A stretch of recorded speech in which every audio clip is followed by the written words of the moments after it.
Dios ama al dador alegre. Yo deseo ardientemente cumplir mi ministerio, especialmente en lo tocante al deber de predicarles todas las doctrinas de la palabra de Dios, y no ser encontrado culpable de limitarme únicamente a un conjunto de tópicos, pues esto podría resultar placentero, pero no sería de mucho provecho para ustedes. Si me fuese dado elegir, me encantaría predicar de continuo sobre la doctrina del amor eterno e inmutable de Dios. Para mí sería un deleite extenderme, cada domingo y ciertamente en cada sermón, en la sencilla doctrina de la justificación del pecador delante de Dios, por medio de la fe en Jesucristo. Pero en la Escritura encontramos otras cosas además de estas. No todos los temas registrados en la Escritura están allí para consuelo nuestro. No todos son promesas. No solamente encontramos palabras de aliento para mentes débiles y espíritus desconsolados. Hay otras palabras además de aquellas que son útiles para consolar, palabras de dirección y palabras de precepto. Si rehuyéramos estas palabras, si nunca tuvieran una participación en el curso de nuestro ministerio, entonces alguna grave enfermedad brotaría en la iglesia, ya que no se les habría suministrado una relevante porción del pan necesario. Por tanto, me pareció apropiado hablarles esta noche sobre este tema. Y con mayor razón ahora que no tendremos una colecta. No se les está pidiendo nada, y por eso me siento en entera libertad de resaltar la instrucción de este texto. Ustedes verán que mi claro objetivo es desentrañar la enseñanza de la palabra, sin ningún propósito ulterior. Mi meta es promover ese resultado que Dios mismo quiere obrar en ustedes, mediante las palabras bajo nuestro escrutinio. Recuerden que son palabras de indudable inspiración y por ello son dignas de toda aceptación, como lo es cualquier otra frase salida de la boca divina. Hermanos, en la Iglesia de Dios hay varias formas de servicio. Hay unos que han recibido el don de edificar a otros. Esos están obligados a instruir con diligencia a sus oyentes y a explicar las Escrituras. A otros les es dado evangelizar, abrir un terreno fresco y ganar al inconverso. Esos están obligados a no dejar que su mano descanse, sino que deben sembrar la semilla por la mañana y por la tarde. Muchas personas en la familia de Dios no tienen la capacidad de ser maestros en la iglesia ni tampoco ganadores de almas, sino que son llamados a adornar la doctrina de Dios, su Salvador, en todas las cosas, por medio de los deberes de una vida humilde y tranquila. Tales personas deben cuidarse que su conversación sea siempre digna del Evangelio de Cristo y apropiada para la familia de la fe.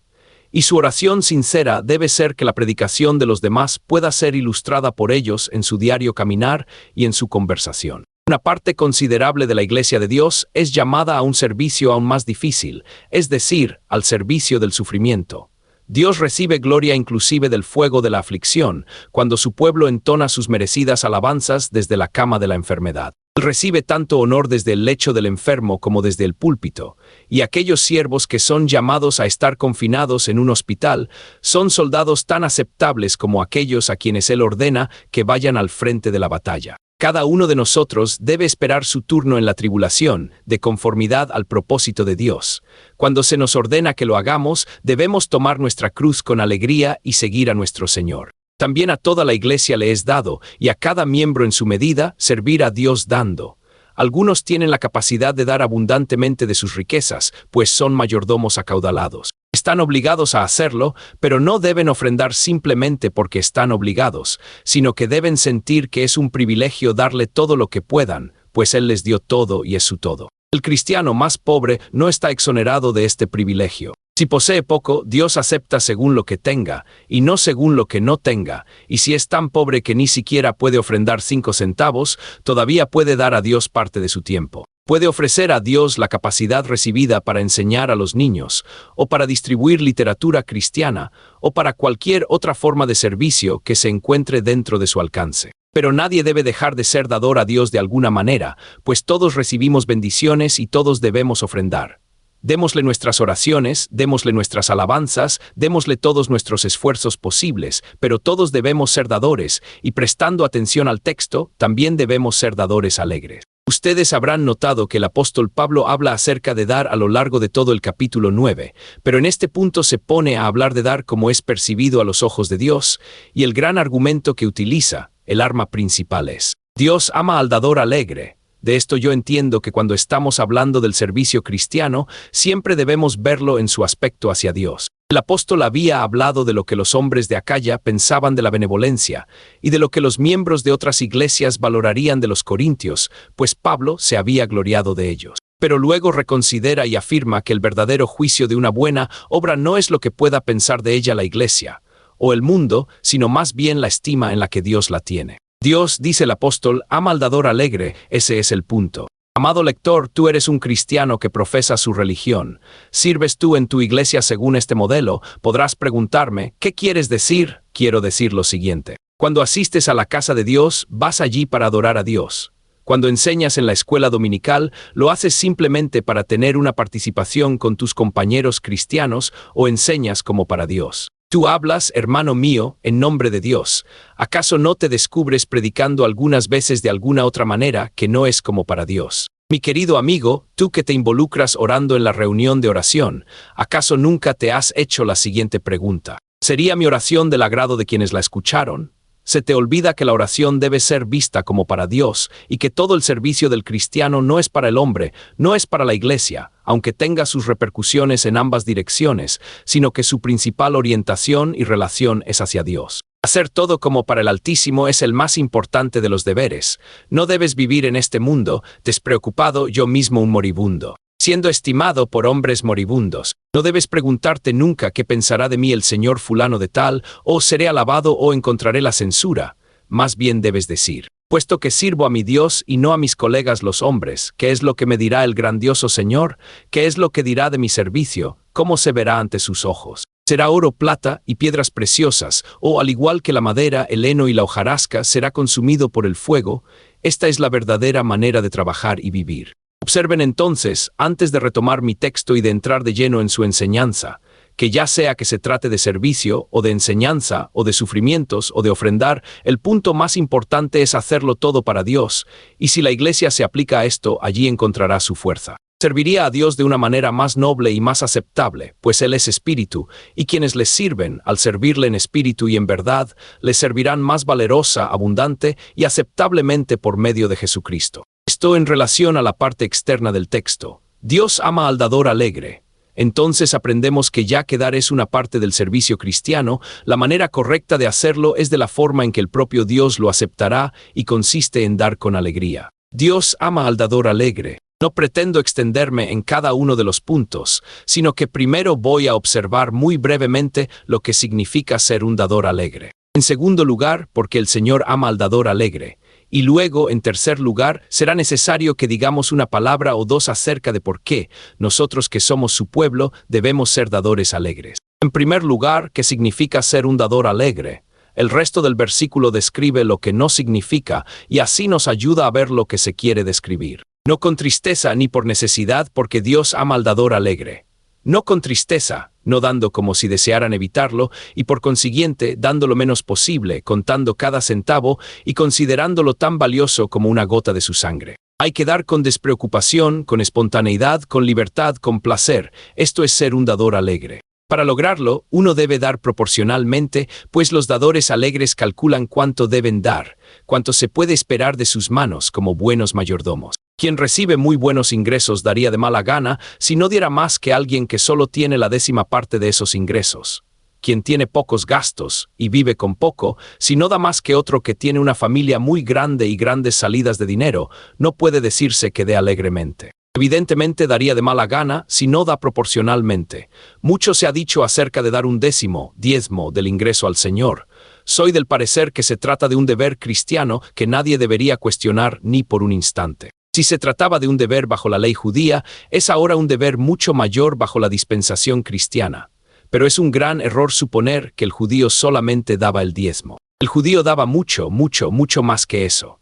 El diezmo era el pago que debía realizar, pero después de eso venían todas las ofrendas voluntarias, todos los varios dones en diversos tiempos del año, de tal forma que tal vez él daba un tercio, o ciertamente algo mucho más aproximado a eso que el diezmo. Y es extraño que en nuestro tiempo, los seguidores de ídolos tales como los hindúes den también esa proporción de sus ingresos, avergonzando así totalmente la falta de liberalidad de muchos que profesan ser seguidores de Jesucristo. Sin embargo, a mí no me gusta establecer al respecto ninguna regla para el pueblo de Dios, pues el Nuevo Testamento del Señor no es un gran libro de reglas. No es un libro apegado a la letra, pues la letra mata, sino que es el libro del Espíritu, que nos enseña más bien el alma de la liberalidad y no su cuerpo, y en vez de escribir leyes sobre piedras o papel, escribe leyes en nuestros corazones. Den, queridos amigos, como se lo han propuesto en su corazón, y den proporcionalmente, según el Señor los haya prosperado, y no calculen cuánto deben dar en función de lo que sería respetable que den,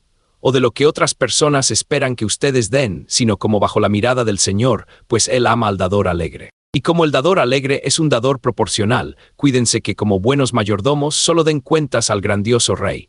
Pero yo he dicho que un dador alegre es también un dador voluntario, uno que no necesita ser sangrado, como decimos a veces, uno que no necesita que la lanceta sea usada constantemente en él. No como la joven uva, que debe ser presionada y apretada para sacarle el jugo, porque no está madura, sino como un racimo que estalla con jugo vigorizante. Nosotros debemos ser como el panal de miel, goteando constantemente miel virgen, sumamente contentos si nuestros dones pueden ser aceptados por medio de quien es el altar, y que hace aceptables a Dios tanto al oferente como a lo ofrecido. No deberíamos necesitar que se nos predique, ni que se nos exhorte, ni debemos ser presionados mediante llamamientos públicos o solicitaciones privadas. Debería decirse de nosotros lo mismo que se decía de la iglesia de Corinto, cuanto a la ministración para los santos, es por demás que yo os escriba.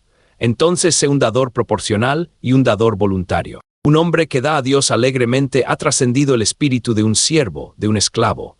El esclavo trae su ración, que está obligado a pagar, y la pone a los pies del capataz, y continúa su camino en miseria. Pero el hijo amado, tan complacido de dar a su padre lo que puede, coloca su pequeña ofrenda en el tesoro de su padre, en la medida de lo posible sin ser observado por los hombres. Contempla la sonrisa del padre y continúa gozoso en su camino. Ustedes no están bajo la ley sino bajo la gracia. Por tanto, no deben dar ni hacer ninguna cosa para Dios como por compulsión, como si oyeran el viejo látigo mosaico chasqueando cerca de su oído. Ustedes no deben encorvarse ante el Señor como el hijo de Agar, la esclava, como recién venidos de Arabia y de los temblores del Sinaí. Tienen que avanzar alegremente como uno que ha venido del monte Sión, como el hijo de la promesa, como Isaac, cuyo nombre significa risa. Gozándose porque ustedes son capacitados, y favorecidos, y privilegiados para hacer todo por quien los amó hasta la muerte.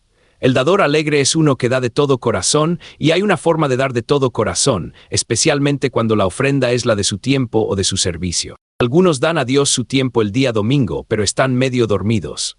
Algunos le dan sus esfuerzos en la escuela, o las clases, o la predicación callejera, pero no parecen poner nunca toda el alma en sus compromisos. Lo que la iglesia necesita hoy día es un servicio más alegre, de mayor entrega. ¿Acaso no sienten ustedes que se les pone la carne de gallina cuando oyen la predicación de algunos hombres? Una palabra hoy y otra palabra mañana. Y el gélido sermón es expresado de manera tan suave, cuando podrían hablar lo suficientemente alto, si quisieran, que ustedes mismos pueden atestiguar que no pudieron sacudir sus almas con el tema que pretendían grabar en ellas. Con tales predicadores, las congregaciones se vuelven gradualmente más pequeñas y menos hermosas, porque están bajo la convicción que el predicador no tiene nada que decir que considere digno, pues, de lo contrario, hablaría claro y con denuedo. O si todos los ministros de Cristo, y todos los diáconos, y los ancianos, y los maestros de la escuela dominical, y los predicadores en las calles, y los misioneros en la ciudad, tuvieran fuego, ¿qué personas tan diferentes serían? Si el servicio fuera todo alegría en el sentido de ser intenso, lleno de fuerza, involucrando toda la humanidad del hombre, ¿cuántos tiempos de avivamiento, brillantes y alegres, podríamos esperar? Pues en este sentido, Dios ama al dador alegre. Ese dador alegre no desempeña su servicio para cumplir simplemente con el deber, o porque es un asunto de rutina y ha llegado la hora y la gente lo espera, sino que lo hace porque le gusta hablar del amor de Jesús, porque le encanta tratar de ganar almas, porque disfruta al declarar todo el consejo de Dios, porque le gusta ver el rostro de esos amados niños y orar por ellos, y tomarlos y enseñarles acerca del Salvador que se desangró por los pecadores. Allí donde hay un servicio prestado con la entrega del alma, hay bendición. Pero si no servimos a nuestro Señor con alegría, y por consiguiente no lo hacemos de todo corazón, Dios no amará ese servicio y no se obtendrá ningún resultado. Una cosa sé, que un dador alegre siempre desea poder dar 10 veces más de lo que da. Un hacedor alegre siempre anhela tener mayor capacidad para hacer más. Un predicador alegre quisiera poseer 1000 lenguas, y ninguna de ellas tendría descanso. Amados, ¿acaso no recuerdan haber deseado alguna vez poder alejarse de esta vida monótona y trepar a una vida espiritual más elevada? ¿Nunca han leído la vida de Henry Martyn, un pulido erudito, un hombre de muchos estudios y gran reputación, que abandonó todo por Cristo y se fue a Persia y allí murió sin haber visto un solo convertido, y sin embargo estaba tan contento de vivir y contento de morir en tierras muy lejanas por su Señor? ¿Nunca han leído acerca de Brainerd, viviendo lejos en medio de los indios, laborando arduamente, quien en su vejez enseñaba a leer a un negrito? Y daba gracias a Dios porque cuando ya no podía predicar, todavía podía enseñar a leer a ese niño, y así hacer algo por su amado Señor que había hecho tanto por él. Ay, nunca han leído o considerado inclusive a San Francisco Javier, católico romano como era. Sin embargo, qué hombre, cuán consagrado, cuán celoso. Con todos sus errores y todas sus equivocaciones, recorría mar y tierra, penetraba en los bosques y se enfrentó a la muerte 1000 veces, para poder predicar por todas partes las pobres doctrinas extraviadas en las que creía. Así como odio su enseñanza, admiro su celo que solo puedo llamar milagroso. Cuando pienso en hombres como esos, y quiero censurar sus errores, solo puedo censurarme a mí mismo que ni siquiera puedo pensar, o únicamente puedo pensar en llevar una vida como la que ellos vivieron. O que pudiéramos aprender el secreto de la completa consagración, o que pudiéramos recibir el vehemente anhelo y el deseo de una dedicación perfecta de nuestro ser a nuestro Señor y Maestro. Entonces nuestro diario bregar brillaría con la gloria de la santidad. Entonces reluciríamos como serafines al tiempo que nos esforzamos como hombres comunes aquí abajo. Entonces enseñaríamos, y predicaríamos, y oraríamos, y trabajaríamos, y ofrendaríamos con tal espíritu y divina unción, que el mundo se preguntaría de dónde proceden, y dónde aprendimos esas artes sagradas. Es esta alegría, esta entrega, esta sinceridad, esta intensidad, este fuego del alma, lo que Dios ama. O que tuviéramos eso, o que pudiéramos alcanzar eso, pues Dios ama a tales hacedores y a tales dadores. En segundo lugar, ¿por qué ama Dios a un dador alegre? Recuerden que esta frase no se refiere a todos los hombres, está dirigida a los miembros de una iglesia cristiana. Dios los ama a todos ellos, pero tiene una complacencia especial por aquellos a quienes, por su gracia, ha enseñado a ser dadores alegres. Un dador alegre que no fuera cristiano no caería para nada bajo el enunciado hecho aquí. Todavía sería alguien con quien Dios está airado cada día. Es de hombres salvos, hombres cristianos, hombres unidos a la iglesia cristiana, que se dice, Dios ama al dador alegre. Ahora noten, primeramente, que Dios ama al dador alegre, pues Él hizo al mundo en el plan de dar alegremente, y un gran artista ama todo lo que es consistente con su plan. Yo digo que Dios ha creado todo el mundo sobre este plan. Les mostraré, miren al sol, qué lumbrera de esplendor, qué gloriosa creación de Dios, porque es brillante, porque regala su luz. ¿Por qué es glorioso? Porque esparce sus rayos por todas partes. Imaginen que el sol dijera, ya no voy a dar más de mi luz, ¿dónde quedaría su brillo? Si dijera, no voy a esparcir más mis rayos, ¿dónde quedaría su lustre? Es en la magnífica generosidad de ese gran Padre del día donde radica su gloria. Para nosotros es el más grandioso de los astros porque da con generosidad esa fuerza vigorizante que es calor, y luz, y vida. Contemplen la luna, la hermosa reina de la noche. ¿Por qué nos deleitamos con ella? Porque toda la luz que recibe del sol nos la entrega fielmente. Si no proyectara su luz, ¿quién hablaría de ella? Si fuera una lumbrera egoísta y absorbiera para sí todos los rayos del sol, si fuera un círculo avaro que confinara y almacenara cada rayo de sol dentro de sí, ¿qué cosa sería ella? Probablemente ni siquiera sabríamos de su existencia excepto cuando, como una mancha negra, pasara entre nosotros y alguna luminaria brillante. Pero como esparce sus rayos sobre la pobreza de la medianoche, nos deleitamos y damos gracias a Dios por ese caudal de belleza. Y aquellas estrellas que centellean y que nos parecen tan diminutas, ¿acaso su brillo y su esplendor no provienen de lo que dan? Una estrella es diferente de otra en gloria, porque una estrella difiere de otra estrella en lo que es capaz de entregar. Eso sucede con los cuerpos celestes, ahora volvámonos a los cuerpos terrestres. Miren a esta tierra bajo nuestros pies. ¿En qué consiste su excelencia sino en aquello que produce? Hay partes de la tierra que son sublimemente solitarias, tales como el Gran Sahara. Tales terrenos no dan nada y que son desiertos. ¿Y quién los ensalza? Vayan a aquella tierra una vez tan bendecida, Palestina, y caminen sobre ese suelo que produce tan poco. ¿Acaso no se puede pensar que está maldito? ¿Y por qué razón? Porque todos los elementos de su fertilidad están sin uso y no se cultivan para bien del hombre. Pero, ¿dónde están los países alegres? ¿Dónde están los países en los que los habitantes se regocijan y alaban a la patria? ¿Acaso no son esas fértiles colinas y llanuras que sonríen con cosechas superabundantes, producidas por los depósitos de la tierra, haciendo que los hombres celebren y se alegren? ¿Cuál es la tierra más selecta de nuestra raza, la llamada Beula de las naciones? No es la tierra que acapara, no es la tierra sedienta, que absorbe todo y no produce nada. No es el terreno hambriento que el agricultor ara pero que niega la espiga de trigo y no permite la siega de la cebada. Caminen por todo este ancho mundo y consideren por un minuto. Hace miles de años, antes que nuestra raza estuviera en este planeta, es probable que existieran extensos bosques meciéndose bajo los rayos del sol, y ¿qué hacían? Se entregaban a caer y morir, ¿y por qué? Pues para formar vastos depósitos que la madre tierra almacenó durante mucho tiempo, hasta que al fin, cuando vino el hombre, rompió el candado y tomó posesión de los abundantes depósitos de carbón que ayudan a nuestras artes y ciencias, y nos calientan y alegran en las profundidades del invierno. De tal manera que nos regocijamos al comprobar cómo aquello que fue almacenado un día por la generosa naturaleza es entregado al día siguiente en forma gratuita para uso nuestro. Vamos, no hay un solo árbol que crezca que no esté dando perennemente.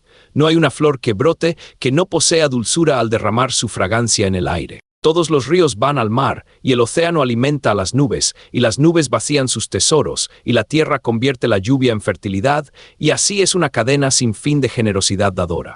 La generosidad es reina suprema en la naturaleza. No hay nada en este mundo que no viva para dar, excepto el hombre codicioso, y tal hombre es como un fragmento de grava en una máquina. No encaja en el universo. El hombre es una rueda que corre en dirección opuesta a las ruedas de la gran maquinaria de Dios. El hombre es un caballo encabritado en la yunta. Es alguien que no hará lo que están haciendo a su lado las demás fuerzas del mundo. Es un monstruo, no está hecho del todo para este mundo. No se ha dado cuenta del movimiento de los astros, no mantiene el paso con la marcha de las edades, está fuera de época, está fuera de lugar, está completamente fuera del orden de Dios. Pero el dador alegre marcha a tono con la música de las esferas celestes. Está sincronizado con las leyes naturales del grandioso Dios y por tanto Dios lo ama, pues ve su propia obra en él. En segundo lugar, consideren que Dios ama al dador alegre, porque la gracia ha puesto a tal hombre en orden con las leyes de la redención, así como con las leyes de la naturaleza. ¿Y cuáles son estas? Nosotros que somos llamados calvinistas, nos deleitamos en afirmar que toda la economía del Evangelio es la de la gracia. Todo es por gracia de principio a fin, y no se trata para nada de un asunto de deuda o de recompensa. La salvación no es algo que los hombres puedan ganar o merecer, sino que es el resultado y el ejercicio de la gracia inmerecida recibida de Dios. Si hay elección, es una elección libre que no procede nunca de ninguna bondad en nosotros. Si hay redención, gracias a Dios por su don inefable. Si hay un llamamiento, si hay justificación, si hay santificación, en todo vemos la obra inmerecida del grandioso dador. Dios no escatima, no es avaro, no da de mala gana. Él da con liberalidad y no se restringe en ninguna cosa buena. Dios se manifiesta en la obra de gracia como un maravilloso dador. Ahora, el hombre cristiano, o el que profesa ser cristiano, que no es dador o siendo dador, no es un dador alegre, está fuera de orden con el sistema que gira en torno al pacto de gracia y la cruz de Cristo. Está fuera de tono con la sangre y las heridas de Jesús, está fuera de orden con los propósitos eternos del Altísimo, no fluye para nada con la corriente de la gracia divina. Debería estar bajo la ley, aunque en eso, en verdad, ni siquiera cumple con la letra. Pero como el espíritu del Evangelio es todo libertad y gracia y amor y abundancia, el hombre no está en armonía con él y no lo entiende del todo. Entonces, debido a que el dador alegre, hecho así por la gracia divina, está a tono con la redención y con la naturaleza, conforme a su medida y su llamamiento, es ensalzado por el Señor. Además, Dios ama al dador alegre, porque Él ama las cosas que hacen feliz a su pueblo, y Él entiende muy bien que el espíritu de abnegación y el espíritu de amor hacia los demás es la fuente más segura de felicidad que pueda ser encontrada en el pecho humano. Aquel que vive para sí mismo es desdichado. Quien únicamente se regocija en el gozo egoísta no tiene sino limitados canales para su felicidad. Pero quien se deleita en hacer felices a los demás, y quien se deleita en glorificar a Dios, y puede negar su propia carne y sus propios deseos para honrar a su Señor y bendecir al mundo, ese es el hombre feliz. Y como Dios se deleita en la felicidad resultante, por eso se deleita en el dar con alegría, que es la causa. Además, Dios se deleita en un dador alegre, porque en tal creyente ve la obra de su espíritu. Se requiere mucha gracia para convertir a los hombres en dadores alegres. Con algunos, la última parte de su naturaleza, que llega a la santificación, es su bolsillo. La gracia de Dios se abre paso en la moralidad de su negocio y en las actividades de la casa, pero esas personas no parecen reconocer que la riqueza debe ser consagrada tanto como su corazón. Amados, yo sé que hay algunos miembros del pueblo de Dios que consideran de manera muy sagrada todo lo que tienen como algo que no es propio y que, no como una teoría sino como un asunto de práctica diaria, hacen dinero para Cristo y dan dinero a Cristo. Y nunca están tan felices como cuando pueden hacer algo más de lo que están acostumbrados a hacer para adelantar su reino de conformidad a su capacidad. Pero, por otro lado, hay otros de un temperamento totalmente diferente, en quienes la gracia de Dios ha golpeado fuerte antes de obtener una respuesta, que saben muy bien lo que deberían hacer, pero que encuentran que el cierre de su cartera es difícil de abrir y los dedos utilizados para dar están casi paralizados. Y realmente, cuando llegan a dar un centavo, parecería un esfuerzo tan grande de abnegación como cuando otros, de acuerdo a su proporción, han dado mucho más. Pero al Señor no le gusta ver que su pueblo acaricia al mundo de esta manera. A Él le agrada ver que han superado los elementos rastreros, que están llegando a amar lo espiritual por sobre lo carnal, a amarlo a Él por encima de ellos mismos, y a buscar los tesoros que están arriba y no los tesoros que están en la tierra. Yo estoy seguro que el Espíritu de Dios se contrista cuando ve que los que han sido comprados con la sangre van tras el dinero, igual que los que pertenecen al mundo. El Espíritu se contrista y a menudo retira su influencia consoladora cuando ve a sus siervos cayendo al nivel torpe, muerto y embrutecido de los hombres del mundo, cuyo clamor es: ¿qué comeremos, o qué beberemos, o qué vestiremos? Él quiere que su pueblo busque primero el reino de Dios y su justicia. Él quiere que se deleiten en el Señor y no en las criaturas tras la que languidecen la carne y la sangre. Él quiere que beban de arroyos más puros que los ríos lodosos de la tierra. Él quiere que busquen mejores riquezas que estos tesoros egipcios que perecen con el uso y de los que vamos a separarnos muy pronto. Pero hay una razón por la que Dios ama al dador alegre que debo considerar con mayor detalle, es decir, porque Él mismo es un dador alegre. El hombre ama generalmente lo que es semejante a él mismo. Nosotros nos gratificamos de esa manera. Generalmente nuestros afectos van tras un objeto que es congruente de alguna manera con nuestro propio carácter. Ahora el Señor es el más alegre de todos los dadores. Quiero que piensen en eso un momento. El que no escatimó ni a su propio hijo, ¿o qué don fue ese? Madres, ustedes podrían dar a sus hijos. Padres, ustedes podrían no escatimar a sus hijos. Bien, tal vez podrían hacerlo por su país, pero no podrían hacerlo por sus enemigos. Pero Dios, el dador alegre, no escatimó ni a su propio hijo, sino que lo entregó por todos nosotros, como dice la palabra. Y desde entonces, ¿qué dador alegre ha sido? Nos ha dado sin necesidad que le pidamos. Nosotros no le pedimos que hiciera el pacto de gracia, no le pedimos que nos eligiera, no le pedimos que nos redimiera. Todas estas cosas fueron hechas antes que nosotros naciéramos. No le pedimos que nos llamara por su gracia, pues, no conocíamos el valor de ese llamado y estábamos muertos en nuestros delitos y pecados, pero Él nos dio libremente por ese amor ilimitado que nosotros ni habíamos buscado. La gracia que previene vino a nosotros, superando en velocidad a todos nuestros deseos y a todas nuestras inclinaciones y a todas nuestras oraciones. Primero nos hizo orar. Nos dio el espíritu de súplica, pues de lo contrario nunca hubiéramos orado.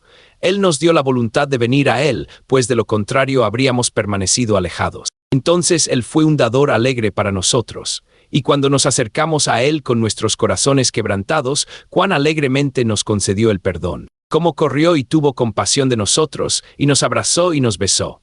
Cuán alegremente nos condujo al banquete con música y danzas, pues su hijo que era muerto revivió, y el que se había perdido fue encontrado. Muchos días han pasado desde entonces, muchos cambios hemos visto, pero no ha habido ningún cambio en Él, pues ha sido siempre un dador alegre. Hemos necesitado gracia cada día, y Él la ha proporcionado con liberalidad sin echarlo en cara. Cuando hemos acudido a Él para pedirle un huevo, nunca nos ha dado un escorpión. Hemos pedido pan, y Él nunca nos ha dado una piedra, sino que nos ha dado su Santo Espíritu. Oh, la generosidad de Dios en la providencia para algunos de nosotros. No hace mucho tiempo éramos muy pobres, pero a Él le agradó darnos todo lo que hubiéramos podido desear. Algunos de los aquí presentes estuvieron enfermos y se preguntaban qué pasaría con su pequeña familia para quienes eran el único sostén. Pero Dios, el dador alegre, les proveyó, los restableció y los envió nuevamente a sus trabajos, llenos de salud y fortaleza. Otros han experimentado grandes estrecheces, pero los brazos eternos los han sostenido, y aunque los leoncillos necesitan y tienen hambre, sin embargo ustedes, habiendo buscado al Señor, no han tenido falta de ningún bien. Él es un dador alegre.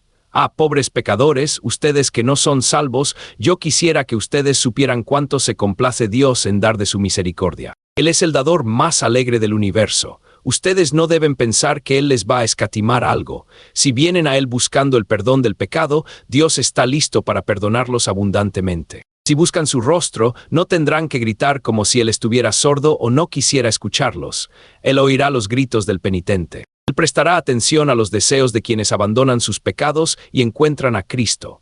Si ustedes simplemente confían en el Señor Jesús, lo descubrirán como el dador más alegre y el amigo más bueno que jamás hayan soñado. Hermanos y hermanas, muy pronto descubriremos que Dios es un dador alegre.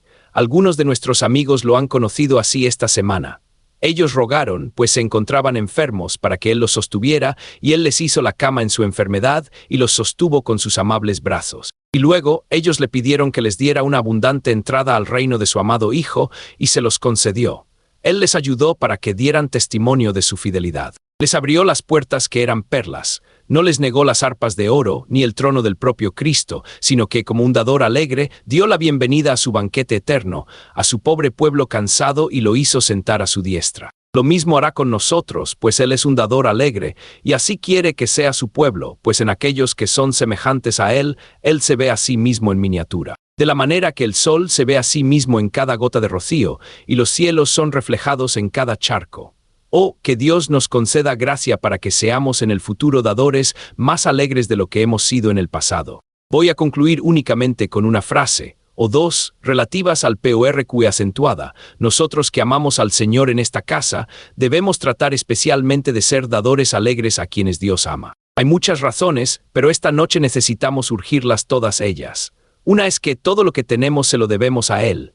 Es sabido de uno que fracasó en los negocios, que en sus mejores momentos había ayudado a algunos de sus trabajadores a abrir sus propios negocios y ellos prosperaron. Decían, oh, ellos lo van a ayudar. Él les ayudó tanto en sus días de prosperidad que ellos le ayudarán. Yo no sé si lo ayudaron o no, pero esto sí sé, que quien nos tomó cuando estábamos desnudos, pues así vinimos al mundo. Quien nos levantó cuando estábamos más que desnudos, cuando estábamos sucios y éramos inmundos, pues así estábamos por el pecado y por nuestra depravación original. El que nos sacó del basurero, sí, y nos rescató del mismo fuego, y nos hizo lo que somos, y nos envolvió en su justicia y nos dio de su misericordia. Él merece todo y más que todo lo que podamos darle. ¿O qué haremos para ensalzar a nuestro Salvador? ¿Qué no haremos? Señor, como todo es debido a ti, tómalo todo y que te demos todo sin reservas. Recuerden continuamente, amados hermanos, que ustedes son salvos, ustedes que podrían haber sido condenados, ustedes que no querían en un tiempo ser salvos, ustedes son salvos. Sus pecados han sido borrados, la justicia de Cristo es ahora su atuendo real. Es más, tú eres salvo y el Espíritu Santo mora en ti. Tú eres sacerdote, tú eres rey para Dios. Tú eres un heredero del cielo, la sangre imperial corre por tus venas. Tú eres uno de los pares del cielo, un príncipe de sangre. ¿O acaso no vivirás por encima de las vidas de los demás? ¿Acaso no buscarás consagrar con estas elevadas dignidades y estas bendiciones que no tienen precio, y estos favores asombrosos, tu espíritu, tu alma, tu cuerpo, tu todo a Él, que es tu Padre, tu cielo, tu Dios? Hermanos, muy bien pueden estar deseosos de ser dadores alegres, cuando recuerden que el tiempo de dar pronto habrá terminado. No existe el dar en aquellos cielos. Al menos el tesoro favorito de Dios, que es el bolsillo del hombre pobre, no estará pidiéndote que lo llenes. No habrá hijos de la necesidad allí. No habrá pies pequeñitos que necesiten zapatos, no habrá manecitas débiles que necesiten pan, no habrá mujeres hambrientas ni hombres necesitados. No se necesitará construir iglesias. No se necesitará enviar misioneros, no se requerirán barcos que los transporten más allá de los mares, no habrá ministros de Cristo que tengan necesidad de su ayuda. Estarán más allá de todos esos llamamientos y si algo habría que lamentar en el cielo, sería que allí estos deberes deben cesar para siempre. O entonces den como dadores alegres mientras puedan. Y por último, nosotros tenemos necesidad de un Dios dador y por tanto seamos dadores alegres. Recuerden esa historia que la señora Stowe ha narrado tan bien. Me temo que yo no podría repetirla de la misma manera, y seguramente no con sus palabras, pero va más o menos así. Había un comerciante, dice ella, que había prosperado sobremanera en los negocios. Había construido una casa en el campo, y la había agrandado, y había cultivado sus jardines a un gran costo. Cuando fue a su oficina, fue visitado por alguien que hacía una colecta para alguna sociedad, y él respondió a su solicitud. Realmente no puedo darme el lujo de darte algo. Hay tanta gente que me pide que no puedo hacerlo. Pues bien, él era un hombre que usualmente había sido muy generoso y un poco más tarde le remordió su conciencia al pensar que había comenzado a escatimar en lo que daba al Señor. Esa noche, cuando la esposa y la familia se habían retirado a descansar, se sentó a meditar junto a la chimenea y se dijo a sí mismo: realmente me pregunto si fue una buena decisión construir esta casa. Me ha acarreado muchos gastos, se necesitan nuevos muebles. He subido a un nuevo rango dentro de la sociedad y los gastos han aumentado y mis hijas necesitan vestidos nuevos. Todo está en un nivel de mayor lujo y sin embargo yo he estado limitando lo que doy al Señor. Creo que no he actuado bien, me siento muy intranquilo. Se supone que mientras pensaba en todo esto, se quedó dormido, pero si así fue, qué bueno para él, pues súbitamente la puerta se abrió y entró al cuarto un extraño muy manso y humilde, que acercándose le dijo: Señor, lo estoy visitando para pedirle su ayuda para una sociedad que envía el Evangelio a los gentiles. Ellos están muriendo por falta de conocimiento. Usted es rico, ¿podría darme alguna ayuda para enviarles la palabra de vida? El comerciante le respondió: usted debe excusarme realmente, mis gastos son demasiado elevados y debo recortarlos. No estoy en capacidad de darle nada, debo decir que no. El extraño lo miró con una mirada apesadumbrada y dijo: tal vez usted piensa que la obra está demasiado lejos y no da porque el dinero será enviado más allá de los mares. Entonces le diré que hay una escuela muy pobre en una parte de la ciudad, muy cercana a su oficina, y está a punto de cerrar por falta de fondos, y allí están los niños pobres que asisten. Los vagabundos de estas calles, ignorantes del camino correcto, me podría dar una contribución para esa causa. El comerciante se molestó un poco por estas preguntas insistentes y respondió: ahórreme el problema, no tengo dinero, no puedo darle nada. El extraño se limpió una lágrima de su ojo y dijo: entonces debo pedirle por lo menos algo para la sociedad bíblica. Eso, como usted se podrá imaginar, yace en la raíz de todo. Propaga la palabra de Dios y seguro, si usted no tiene para la sociedad misionera o la escuela de pobres, podrá dar algo para la propagación de la propia palabra de Dios. No. Respondió el comerciante: ya le he dicho que no puedo. Y entonces el aspecto del extraño pareció cambiar, y aunque seguía siendo manso y humilde, sin embargo, al mismo tiempo, su rostro se tornó majestuoso. Había una gloria en su cara, y a pesar de ello había surcos de dolor, y le dijo, suave pero severamente: hace 5 años, esa hijita tuya, con sus hermosos bucles, estaba consumida por la fiebre, y tú oraste en la amargura de tu alma para que la hija amada de tu corazón no te fuera arrebatada, y fueras librado de ese duro golpe. ¿Quién oyó esa oración y te devolvió a tu hija? El comerciante cubrió su rostro con sus manos y sintió vergüenza. Hace 10 años, dijo la misma voz, tú estabas en grandes dificultades. Las deudas te abrumaban, estabas al borde de la bancarrota, tu cabello había encanecido por la preocupación. ¿A quién acudiste en esa hora de problemas? ¿Y quién te escuchó? Y te proporcionó amigos que te ayudaron a través de tus dificultades cuando otros comercios estaban fracasando, y hombres más ricos que tú estaban quebrando por todos lados. ¿Quién hizo eso por ti? Además, dijo el extraño, hace 15 años tú sentiste la carga de tus pecados y caminabas de arriba a abajo exprimiéndote las manos por temor y clamando: Dios, ten misericordia de mí. Tu corazón estaba muy sobrecogido. ¿Quién te habló en esa hora la palabra de perdón que quitó todos tus pecados? ¿Quién tomó todas sus iniquidades sobre sí? El comerciante sollozó muy fuerte y tembló, cuando la voz dijo: si tú no me pides nada más, yo tampoco te pediré nada más. El hombre cayó sobre su rostro ante el augusto visitante y dijo: toma todo, mi bendito Señor, perdona mi vergonzosa ingratitud hacia ti y ayúdame para que en el futuro yo no te niegue nada. Ya sea que fuera un sueño o no, lo cierto es que ese comerciante se convirtió en uno de los príncipes cristianos de América y dio para la causa de Cristo como pocos lo habían hecho jamás. Dios ama al dador alegre, y ustedes saben lo que Él les pide. Prosigan su camino, comerciantes, y den con generosidad conforme Dios les da. Prosigan su camino, tenderos, y esparzan como puedan, pues Dios primero les proporciona los medios. Prosigan su camino, ustedes obreros y ustedes trabajadoras esforzadas, y den de acuerdo a su capacidad. Den ustedes ricos porque son ricos, y den ustedes pobres porque no se van a volver más pobres, pero puede ser que sí se vuelvan más pobres si no ofrecen a Dios su porción. Pero primero ya le han dado su corazón, han puesto su confianza en Jesús. Si no es así, este sermón no es para ustedes, pero si su corazón pertenece a mi Señor y han sido lavados en su preciosa sangre, entonces que mi texto se grabe profundamente en sus oídos y todavía más profundamente en sus corazones. Dios ama al dador alegre.